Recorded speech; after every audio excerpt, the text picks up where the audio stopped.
बाबा साहेब आंबेडकर अमर रहे, बाबा साहेब आंबेडकर अमर रहे। जय भीम, जय भीम, जय भीम, जय भारत, जय भारत, जय महाराष्ट्र, जय महाराष्ट्र, जय RPR. 14 October 1956 नागपूरमध्ये बौद्ध समाज दीक्षा झाल्यानंतर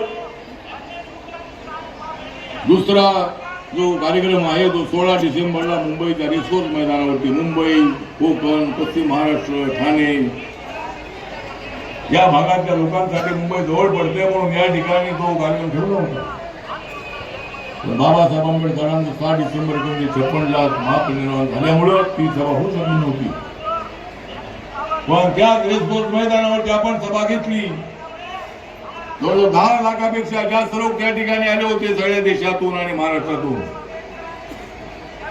आणि या शिवाजी पार्क मैदानावरती सुद्धा आपल्या त्या ठिकाणी बोलावून त्यांच्या कृषी मंत्रालयामध्ये आणि ताबडतोब निर्णय झाला, पण तो निर्णय झाला तो 4 एकर 4.25 एकर जमीन घेण्याचा। पण तोही निर्णय जो होता तोही निर्णय पूर्ण झाला नव्हता।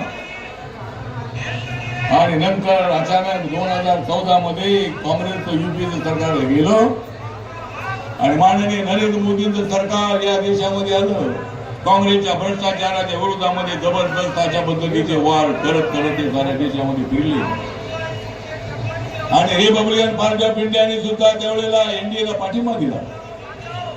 नॅशनल डेमोक्रेटिक अलायन्स मध्ये आपल्याला माहित आहे माननीय अटल बिहारी वाजपेयींचं सरकार असताना जॉर्ज फर्नांडिस त्या ठिकाणी होते, ममता बॅनर्जी, नितीश कुमार, नवीन पटनायक, डीएमके अशा पद्धतीचे अनेक नेते, सोशलिस्ट नेते त्यावेळेला एनडीए मध्ये होते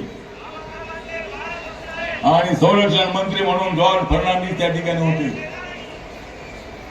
पुण्यामध्ये रेसकोर्स मैदान आहे, त्या पुण्याच्या रेसकोर्स मैदानावरती आम्ही रिपब्लिकन पक्षाची मोठी सभा घेण्याचं ठरवलं।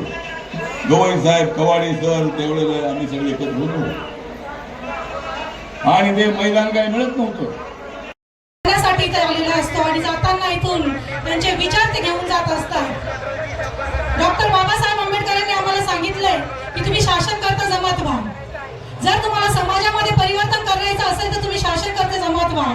आणि बाबासाहेबांचं ते स्वप्न खऱ्या अर्थाने आठवले साहेबांनी पूर्ण केलं। डॉक्टर बाबासाहेबांनंतर केंद्रामध्ये आठवले साहेबांनी रिपब्लिकन पक्ष पोहोचवलेला आहे। काल आम्ही दिल्लीमध्ये असताना पार्लमेंटमध्ये आम्ही जेव्हा गेलो त्यावेळेस रिपब्लिकन पक्षाचा रामदासजी आठवले साहेबांचा बोर्ड आणि आम्हाला संसदेमध्ये आम्हाला ऑफिस मिळालं, एक रिपब्लिकन पक्षाला ऑफिस मिळालं। खूप भाग्यवान आणि आम्ही नशीबवान समजतो की आम्हाला तिथे आम्हाला घेऊन पुढे जाण्याची कला आहे ती फक्त रामदास आठवले या व्यक्तीमध्ये, या देशामध्ये आहे। सगळ्या लोकांनी एक लक्षात घ्या, दलित समाज बहुसंख्य नाहीये, इतरांचे देखील मतदान आपल्याला मिळणं अत्यंत आवश्यक आहे। त्यासाठी इतर समाजातली माणसं देखील आपल्या बरोबर येणं हे तेवढंच महत्वाचं आहे।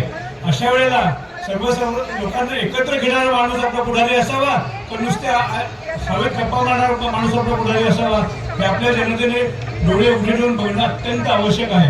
आणि त्याच्यासाठी आपण आता रामदास आठवले आपले राष्ट्रीय अध्यक्ष यांचे हात बळकट करण्याची अत्यंत आवश्यकता आहे। बाबासाहेबांचा खरा न्यूय फक्त रामदास आठवले आहे आणि म्हणून मी कुठच्याही मनामध्ये किंतु मनात न